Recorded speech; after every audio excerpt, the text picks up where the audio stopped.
I'm here to try a new type of video. I don't know if this is gonna work. I may, depending on the response, I may keep going. I also might just keep going just because this could be a fun little kind of evolution of my old Itchy Tasty series. But and that's not to say that I'll stop doing those. I do intend on bringing those back at some point. But for right now, this is going to be a little video where I just talk about games that I played during the month that has passed. And I'm already a little late, but I mean, I don't know if you realize, but this game came out. This little game called Elden Ring. And it came out. When did it? I'm just gonna talk about Elden Ring first and foremost. Okay, this is the best game that I've played in probably bare minimum 5 years. Not even close. I would go as far as to say it's the best game I've played in the past 10 years, and arguably top 10 best games I've played in my entire life. It's so good that the fact that it exists is a miracle. I'm 60 hours in a game that came out less than 2 weeks ago, okay? It's unbelievably good, and people talk about this game will, maintain a steady 60, like, if I'm inside, usually, like, unless some crazy shit's happening, it'll maintain a 60 pretty easily. Like, I fought, boss spoiler, optional boss spoiler, let me make that very clear. I fought the urchin with the fucking thing at the very beginning, the optional boss at the very beginning. And that was a flat 60. That did not tank, except I think if I died, I think it tanked. But no amount of technical issues or any of that will get in the way of me just giving this a perfect, emotionally, I can't not give this a 10 out of 10. This game is constantly just giving you a sense of wonder, a sense of awe. I don't know how they did it. This game is so huge. This game is so intricately designed. This game is magic encapsulated into 60 gigabytes. The fact that I'm not playing it right now is kind of upsetting. I had to resist starting this to make this video, okay? I could probably go on, I think I might. I could probably go on about the easy argument. I could go on about dungeon design. I could go on about world design. I could go about how... You know what I will talk about? When this game was coming out, when they finally revealed the gameplay trailer, I was really not convinced that I was going to like it. Because I don't know if anybody knows about this. I don't like Dark Souls 3 hardly at all. Not a big fan of Dark Souls 3. And when I saw the gameplay trailer for this, I saw the gameplay and I was like, oh, it's just Dark Souls 3 again, but open world. I don't like the combat of Dark Souls 3. Like that was my reaction to it, and I was not looking forward to this hardly at all. The magical thing about this game is that they managed to make Dark Souls 3's combat good. And the way that they did that is a couple of things. One, I can't say for certain, I don't know how I would go about quantifying this, but it feels to me that it took Dark Souls 3's really fast, frenetic, dodge spam heavy combat and made it like a little bit slower. Slower enough that, generally speaking, you're not constantly forced to be dodging. But also in tandem with that is added attack and move sets. So everybody knows by now you can jump, you can counterattack, you can add the weapon arts. There's a feint that I think is usable that I've only ever accidentally used once. But all of these little kind of additions to the general feel of the combat spices up every encounter to the point that even if you are dodging a lot, it doesn't feel like you have to spam endurance in level up. In Dark Souls 3 especially, I feel like unless you dump points into endurance, you're just fucked. That there is, like, you have no choice, because if you can't spam dodge and then counterattack, you can't win the game. That's what it feels like. I'm sure that that's not the case. But unless you're like really, really, really proficient in Dark Souls 3, that essentially is how the game works. In Elden Ring, all of the extra little combat additions, despite the fact that you are rolling a lot, you have more opportunities to avoid rolling. You have a much more proficient magic system. You have block counters. So if you use a shield and then you respond with a heavy attack, you have a really powerful counter attack that can stun a lot of middling enemies. You have jump attacks that can jump over enemy attacks. You have a horse that you can ride, and that influences combat a lot too. This game is just magic. It's incredible. And I said it earlier, but the fact that I'm not playing it right now means that I am not emotionally satisfied because I'm not playing it right now. Elden Ring is incredible. It's genuinely incredible. So that was Elden Ring. We're not going to go backwards. We're going to go forward. I needed to get that out of the way. So the first game that I played in February was Terraria. I had a couple of friends tell me that I should start playing this. We group play it together. It'd be a lot of fun. You can see I played it one day for an hour and a half, and you can obviously tell that it's not installed. Games like this, I don't even need to tell you about this. You know if you like Terraria or not. I didn't think I was going to, and I obviously didn't. I'm not a big fan of just general crafting exclusive games. Like, if the whole gameplay loop is based around crafting, I'm probably not gonna appreciate it as much as a lot of other people. Couple that with, I don't know how, I don't want to say like not well designed like combat, but like it's pretty jank. I mean, I think even people that like the game can admit that the combat's not like what the game is. And a completely randomly generated world, that's the trifecta of gameplay mechanics and gameplay features that I'm probably gonna give a no for me, dog. But I don't need to talk about this too much. Everybody knows if you like Terraria. It's just not for me. I don't need to tell you about this. This was just the first game I played. The next game on my list for February was The Phantom Pain. This is really, really good. I bought this for, I gifted this to myself on Christmas, around Christmas. It's really interesting playing this after having played Death Stranding, because Death Stranding is essentially The Phantom Pain stripped down of all combat, mostly, and letting the open world breathe as like the central focus of the world design. Because the Phantom Pain's world feels kind of big, but I mean, it might get bigger from where I got, but all things considered, it's really not that big. I feel like if you got on your horse and bolted across the map, you could probably do it in like 10 minutes, which is not nothing. I'm not saying it's not a big map, but when you compare it to a game like Death Stranding or Skyrim or Breath of the Wild or Elden Ring, it's pretty small. It's pretty fucking tiny. And that's not a bad thing, but coming back to the Phantom Pain, the first Metal Gear game that I put a significant chunk in, except for the Twin Snakes remake on GameCube, which is the only Metal Gear game that I've actually beaten, but Metal Gear Solid 5 specifically is built from the ground up with this kind of gameplay loop in mind, and the sneaking feels really good. It's nice that you can really kind of go about the game any sort of way you want to, but it's really nice knowing that you don't have to like exclusively rely on not being found. I do need to come back to this. Metal Gear Solid 5 I was enjoying quite a lot, but I mean Elden Ring. But yeah, that was Phantom Pain, Death Trash. So this is only the demo. I did not buy this game. I only played the demo.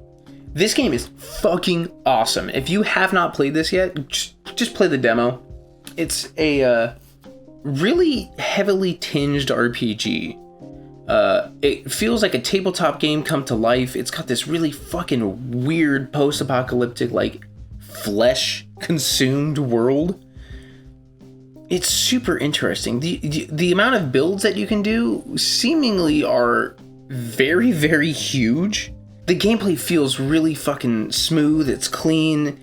It's engaging. Like, you can level up not only, you know, your kind of basic, like, you know, health, endurance, strength, you know, etc.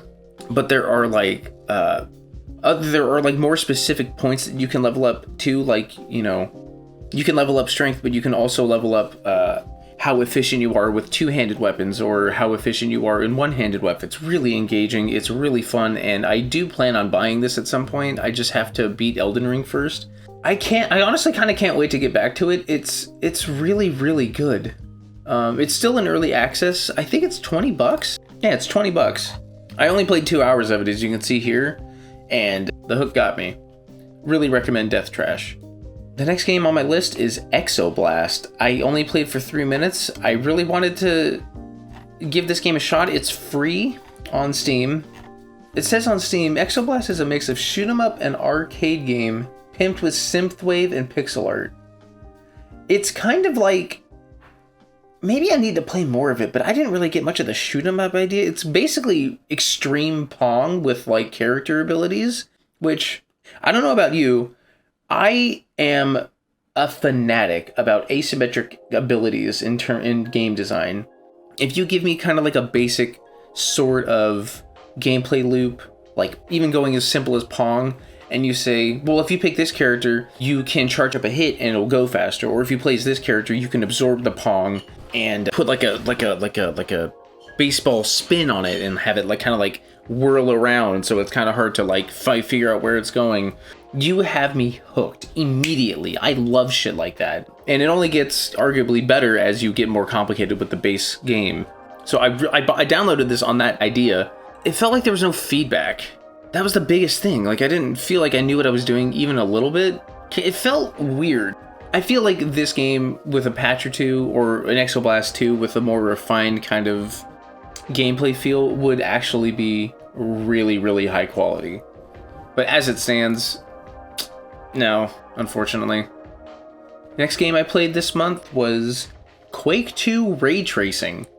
This is the most obscene thing on the list. Why does this exist? I wanted to play this for a very long time, but this came out before I realized that ray tracing was like a GPU specific thing, and I downloaded it not knowing that years ago.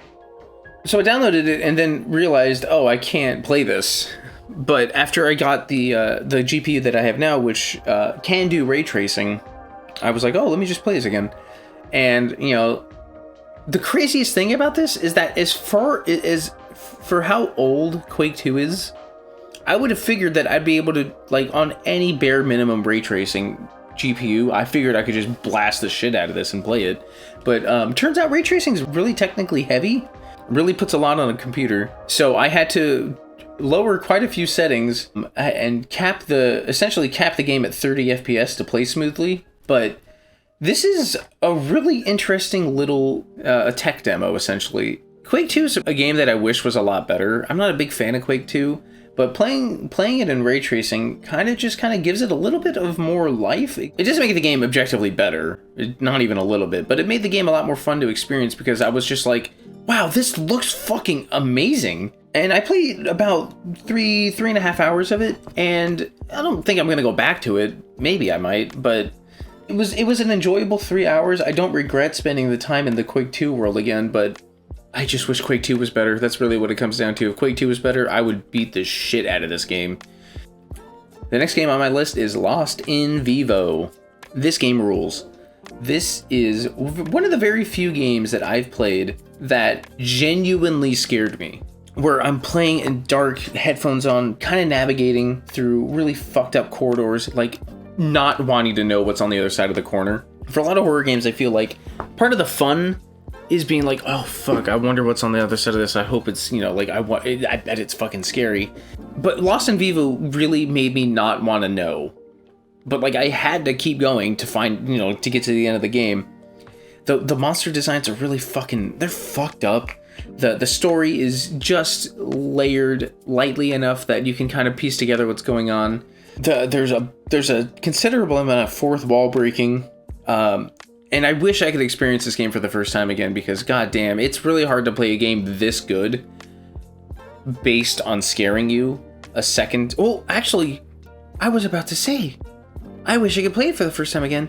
The second playthrough, you get 2 first experiences with this game. The first time you beat it is just the game. The second time you beat it, it's the game beefed up. There's like new routes. There's all kinds of new stuff in the second game, the second playthrough. Lost in Vivo is fucking amazing. If you haven't played Lost in Vivo and you're on my channel, you probably like horror games. Play Lost in Vivo. It's fantastic. The music's great. It's the 5th Silent Hill game you always wanted. It's amazing. Not only that, there's a hidden gameplay mode. I think if you play it after midnight, you get like a completely different, like, kind of hexen kind of game. Like, it's a first person, like, dungeon crawler out of nowhere, but it's like hidden. It's great. I will play everything that this developer makes. The next game on my list is Vomitorotium. I believe that's how you pronounce it. This game is really good. If you haven't heard of this, this is a stylistic Doom, but it's a Metroidvania. That's the big hook of it. I didn't finish it. I am like so close. That's the problem with Metroidvanias though. Like if you don't remember where you are or what you're doing, you're just fucked when you come back to it. It's like, oh Jesus. You spent like at least an hour trying to get your feet grounded again in the gameplay. But I mean, I had a great time with it. It's such a good experiment. The world is really seamlessly connected. The atmosphere is phenomenal. It's like this like H.R. Geiger hellscape. You're trying to you're just meeting all of these very important people in this universe that are kind of like guiding you to do this thing. And another really interesting thing that is, I mean, arguably for a Metroidvania, not the worst thing, but for a Doom game kind of is the worst thing, is when you explore an area, you know, there's enemies and you shoot them with a gun because it's a Doom mod. But when you clear an area, the enemies don't respawn. So for Metroidvania, I don't think that's a bad thing because, like, if you're ever lost and there's no enemies, you're like, okay, I've been here. I don't, you know, like, I have to try to find another route. But for a Doom game, you walk into a room and there's no enemies and you're wandering around with 500 bullets in your machine gun and you're like, I want to shoot things. I want to make things dead right now. And you can't. The world itself is worth playing through, and they had a game come out a month ago. They're all Metroidvanias. Vomitorotium is really good. I thoroughly enjoyed my time. I would highly recommend it if you like Metroidvanias. I would highly recommend it if you like really atmospheric slow burn games, but I would hesitantly recommend it if you just like shooting things. The next game on my list is Duke Nukem Forever. I re-downloaded this because I was like, I had nothing really to play for a little bit, and I was like, I feel like this game isn't as bad as people think. I bought it when it was brand new. I beat it. I remember thoroughly enjoying it, but I re-downloaded it, and it's not great. I mean, it's not terrible. It's maybe a 4 out of 10, but I think it's just a 5. And there ain't nothing worse than a 5. It's just so janky. The mouse movement feels awful. The enemies are dumb as fuck. They can one-shot you a lot of the time. The puzzles are obtuse. Like, I remember I was like trying to open a door. The puzzles aren't obtuse. The puzzles don't work. That's better. I was trying to open a door. There was like a fucking enemy like sticking his arm out, like trying to get through the door. And I was trying to punch him to like get him out of the way because that's what you were supposed to do. And I died. And I was like, okay, well, I guess that's not what I'm supposed to do. And I tried looking around the room and I went up and I was like, okay, well, I can't think of anything else. Maybe I just fucked up the timing. I go up to punch him again. I hit him. It doesn't register. And then he punches me and I die immediately. The game sucks. Okay, it's a fucking 5, but it sucks. Don't fucking play this game. I got maybe, oh God, how far did I get into it? I think I got 2 hours on my last playthrough of it. Speaking of which, that means that I beat the game in 6 hours. The next game I played was Frog Fractions. I played for 1 minute. It is that Flash game that you played in between computer class when you were in school. It's fine. I don't know what I was expecting. I didn't like it. I didn't like it then, and I don't like it now. How are there potential spoilers for this game? There's a Zeppelin? What the fuck? Wait, what? Oh, wait a second. I'm looking at this. Oh, is there like... Did they pull a Doki Doki on you? Is there some crazy shit that happens in this game? We're finding this out together, okay? Store. I can't tell if these people are memeing on me. I have no idea what I just played or if it was even real. I cannot tell if I'm just confused. The game starts off with a regular frog just trying to learn his fractions, and then bam, you ride on a dragon in space and time itself. You learn things about fraction frogs, bugs, and time yourself. Oh. Okay. There's some crazy shit that happens in this. I might have to pick this back up. Alright, well, we learned that together. Well, that was frog fractions. The next game I played was Bioshock Infinite. I hate this game. I hate it. I really like... Okay, Bioshock is a franchise that I wish I liked more than I do. Bioshock 1 has a really good story, really good atmosphere, really good world, really good a lot of things. Everything except the shooting and gameplay of Bioshock is excellent. I really like how Bioshock 1 is very light on RPG elements, but it feels like you're scratching the surface of like a build, no matter how good I think you can get in Bioshock 1's like RPG system. I appreciate that about Bioshock 1, that they did find a good balance between shooter and really light RPG elements, which is a really simplistic version of System Shock that came before it. Bioshock 1's main issue is the gunplay. There's something off about it. I really do not like the way that the gunplay feels in Bioshock 1. I don't know if it's an issue with like a lot of games around the launch of the 360, but it just feels so aimless and loose and doesn't feel nearly as tight as it needs to be. Bioshock 2 is the most fun of all of them. I don't know why people hate Bioshock 2 so much. The gunplay is immediately fixed.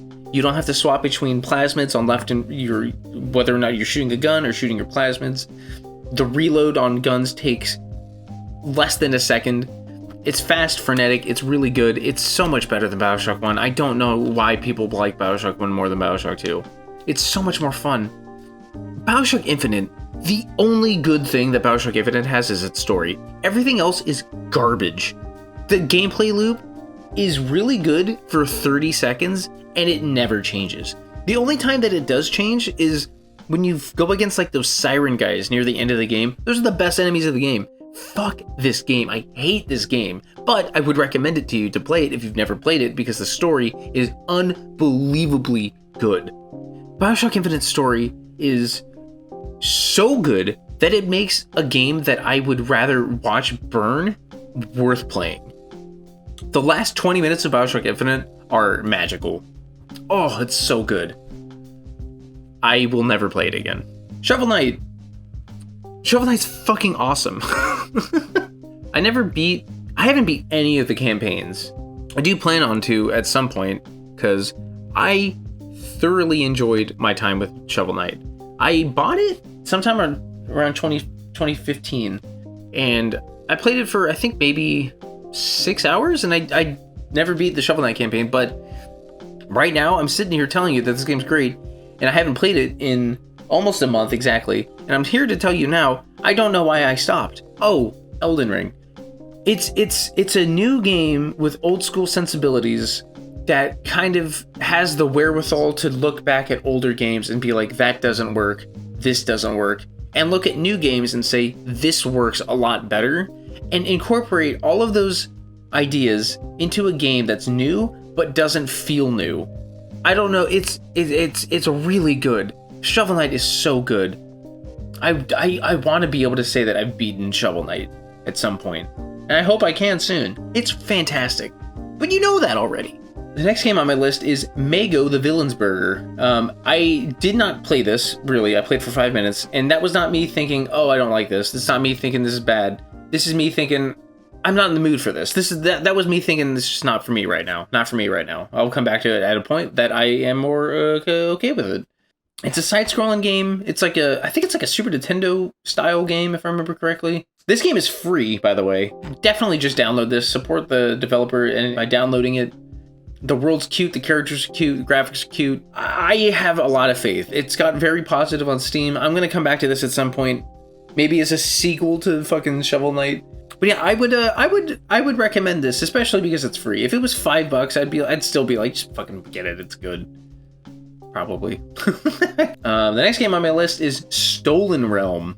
Stolen Realm is really, really fun. It's a turn-based RPG. But what's cool about this game is that you can build it any way you want to. Like, literally, you can take a knight and give him all of the magic abilities that you want, right? And you can, disperse everywhere in between for every character. It's really good. It's really fun. It's really, really enjoyable with friends. That's how I played it. It's so good with friends that I don't want to play it without friends. And that's partly why we haven't played it, because all my friends are playing fucking Dota 2 and now Elden Ring. So, I mean, this is going to be put to the sidelines for a while, but there's a lot of good decision making to be had. And I think that's what keeps this game really enjoyable, is the decision making. When you start, you can kind of pummel your way through a lot of stuff. You don't even have to think. I remember the first time that I played this with my buddy Pat. And I remember thinking, like, dude, like, why aren't you kind of talking to me about a lot of stuff? And he was like, you don't really need to think right now. This is a fucking early game. And I was like, you're probably right. But pretty quickly, you discover that unless you coordinate with your teammates and your friends and your party members, it gets really hard pretty quickly, especially when you bump up the difficulty, which is what we had to do. But like the decision making, the cooperation, the communication keeps games like this alive. And it's really good. If you haven't played Stolen Realm, I would highly recommend it. The next game on my list is one of the big ones. I'm gonna have to blur all of these achievements.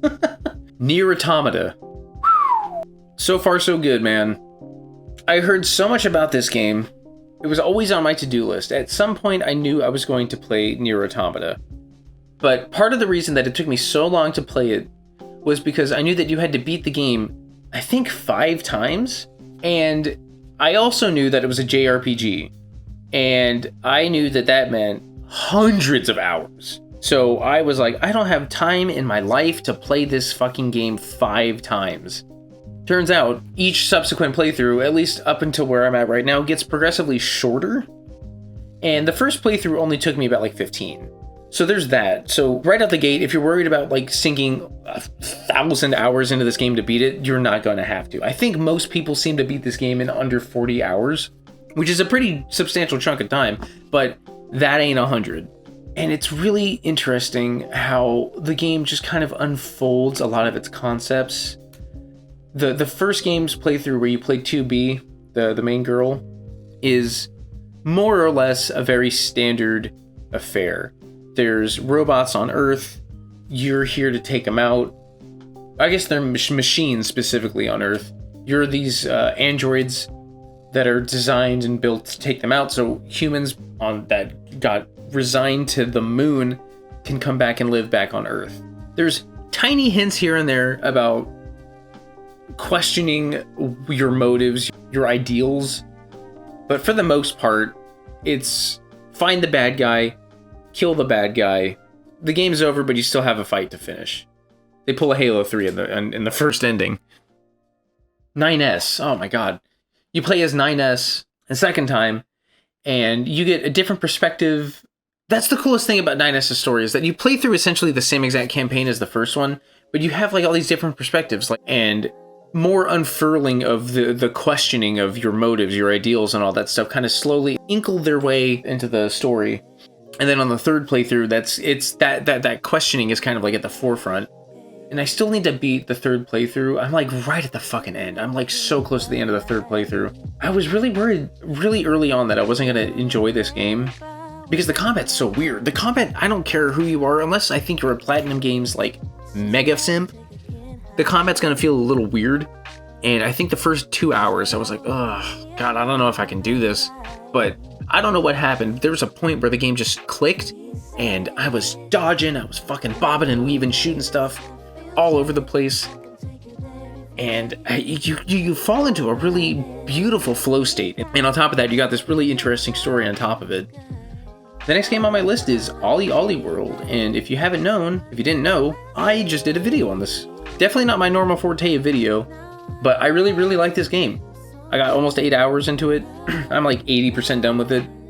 It's a fast, frenetic... I'm not going to say much because I have a whole video on it, but it's just a really enjoyable arcade-style sim skating game. The simulation aspect comes in from like doing tricks, you know, like on the old skate game, like if you wanted to do like a kickflip, you had to kind of like finagle your right stick to a motion that kind of resembled what your foot would be doing on a kickflip. That's kind of like what this is, but it's also got the super chain link combo heavy focus of like a Tony Hawk Pro Skater, like the old ones. It's really good.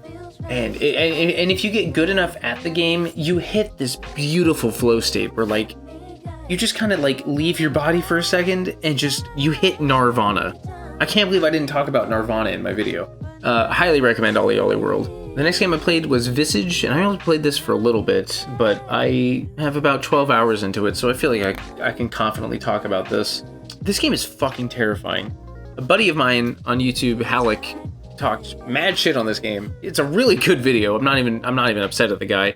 He talked mad shit on this game, and I can see where he's coming from, but goddamn, I disagree. I think this game is fucking scary as shit. This is another one of the very few games that I did not want to know what was around the corner. Coming back to this game is honestly kind of hard because I get so unsettled walking through this house. What I will agree with him on is that the game is obtuse as fuck. Partly, again, why I haven't come back to it. It's just really... The game's hard as shit. It's obtuse and hard. And those aren't necessarily bad things. I mean, that's what the entire Dark Souls series is. It's obtuse and hard. But, like, Dark Souls feels obtuse in the sense that they don't want to, like, hold your hand for a lot of things. They kind of give you a lot of the keys that you need to figure out. The beauty of Dark Souls, for a majority of the stuff that is obtuse, you don't need to do it. You can beat the game without ever looking at item descriptions, without talking to everybody. You can beat the game without, you know, half the bosses. For a game like Visage, you have to fucking brute force your way through the obtuseness. That's a big problem. But that being said, this game's scary as shit. I think it's the most realized PT clone that actually came out. Man, the camera mechanic is so good. I'm so happy that another game actually utilized that to a really good extent. You have candles, you have a little lighter, you also have a camera with a flash on it, but if at any point you have no candles and you have no lighter, you can pull your camera out and flash specific, you know, at intervals of light to see where you're going. And fuck me, is that scary. I'm so happy another game used that. I know Cry of Fear's opening used it, and I said specifically in the intro of my Cry of Fear video, again, which I'll link here, that I wished more games used something like that. Visage is really good. Cave Crawler is the next one on my list. This is a super good, super short, really polished 2D side-scrolling game that you can beat twice in under 30 minutes, okay? It's free, it's really clean, the graphic style is very minimal. It feels like a really short Xbox Live arcade game that came out in like 2007. I really don't have much to say about this. It's a standard run and gun puzzle platformer game. You crawl out of a cave. I don't know what else to tell you. You shoot crabs, you shoot hands that come out of the sky, you avoid lava. There's one boss and a bonus level that they added. You're gonna enjoy it. If what I've said sounds at all appealing, you're gonna like it. You should just play Cave Crawler. The next game on my list is a demo for Turbo Overkill. This game's sick as fuck. It's Doom Cyberpunk. I don't need to say anything more. Oh, no. I do need to say more. It's Doom Cyberpunk, but you have a chainsaw leg. End a review. Just go play this. It's fucking awesome. The game's not out yet. You can only get the demo, so play the demo. It's got little bits of Doom Eternal. It's got bits of old school Doom. It's got bits of just like boomer shooter in general. It's also got really modern kind of like store purchases in terms, like not like in-game purchases, but like, you know, you get money in the game and you know, buy items, you buy upgrades, you buy modifications for your robot body. And it all takes place in a cyberpunk world. And I don't know if you know this about me, I love cyberpunk worlds. Blade Runner is one of my favorite movies, even besides the movie itself, just for the universe that movie takes place in.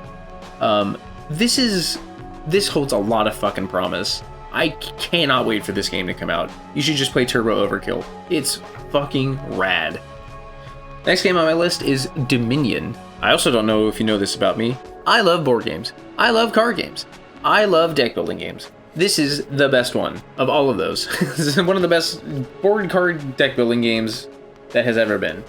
If you don't know anything about deck building games, how the way it works. In fact, you know what? I'm just gonna play Dominion for 5 minutes. Okay. So you have a deck of 10 cards, 7 of which are coppers, 3 of which are estate cards. Estate cards are in your hand and in your deck. They count as points in the end of the game, but they do nothing. They're dead cards. You don't want estates. They suck. Every turn you play money.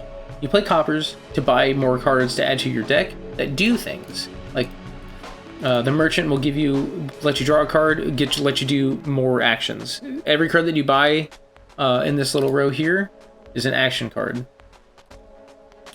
And then, they might have other options. They might have more things that you can do. The market lets you draw a card, lets you get to play another card from your hand, lets you buy more cards, and gets you 1 money. So you buy, let's say I'm gonna buy the merchant, and then the card that you buy goes into your discard pile, and then you just keep playing until you draw 5 cards. So the card you buy goes in your discard pile, you draw 5 cards, and then you just keep going until you have no cards in your deck to draw, and then you take your discard pile, you shuffle your discard pile and all the cards that you've bought into one big new pile, and then you have that, and then you keep going. And then I play the merchant, I drew a card, I gain another copper, I buy another card, I'm getting a silver. These are money cards, there's blah blah blah. It's really simple. I'm not a really good teacher, but Dominion is fantastic. I'm so happy that this game got put on Steam. It's a free game that you never have to spend money on. They rotate expansions. You can buy expansions if you want to be permanently installed into the game, but they rotate expansions every week. So every week you got a new experience, and you can learn more. That's how I've been playing. I haven't spent $1 on this, but I've been steadily expanding my knowledge of Dominion through this Steam game and rotating expansions, and now I have a significant knowledge of the card base in Dominion, which is pretty cool. I love this game. It's really, really good. And the last game on my list is Kards, the World War II card game. I used to be unhealthily, I don't know if that's a word, obsessed with Magic the Gathering, okay? To the point where it was not okay. I spent an obscene amount of money on Magic the Gathering. I had to put that game up behind me. So there's kind of always been a collectible card game hole in my heart. But then I found Kards. The game is free, but it's a collectible card game, so you have to spend money on cards. There's actually a decent chunk of ways that you can get cards without spending money. It's a World War II card game where the core mechanic of the game is based around the front line. And I'll just have to show you this. But so in Hearthstone, you gain mana every turn. You start with 1 mana, second turn you get 2 mana, third turn you get 3 mana. In Cards, it kind of works the same way, but it's money, right? It's credits. But what keeps the game interesting is that not only do you spend credits on playing cards, you spend credits on using cards. So there is a cost to play the card, and then there's a separate cost, usually less expensive, to use the card once it's on the field, to move it, to attack with it, to do its ability, all kinds of stuff. And that alone is an interesting addition to the kind of core gameplay mechanic of a lot of card games. What keeps Cards high and above all others in this kind of aspect is the front line. You have player 1 and player 2, they have their own respective row that they put cards into. But at any point, a player can take the front line and have advantage. So when the 2 rows are just lined up vanilla, no enemies can attack each other unless they're planes or unless they're mortar shell types. Those kind of cards can attack anybody on the map.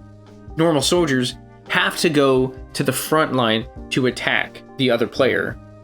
But that makes the soldiers and whatever you put up into the front line vulnerable, because most cards can't do both at the same time. They can't move and attack at the same time. So you have to calculate risk and reward going into the front line, knowing, oh, I have advantage. I can take the front line and put pressure on my opponent. It's really hard to just kind of talk about it. You have to really see it and experience it. I hope that the visual that I have on screen kind of sufficiently exemplifies what I'm talking about. But that little switch, that little nudge of mechanical difference makes this game just sing. It's one of the best card games you can play right now. It's magnificent. Not enough people are playing it either. It's kind of a shame how few people are playing this game. It's really good. It's really, really, really good. But yeah, that was what I played in the month of February. I really hope you guys enjoyed this. I would like to do this again. Let me know what you think. If you made it this far, Jesus Christ, thank you. My God. Hopefully, I turned your attention to some games you haven't played that you might be interested in. That's the point of the video. I'll catch you guys later. Love your face. Love your show.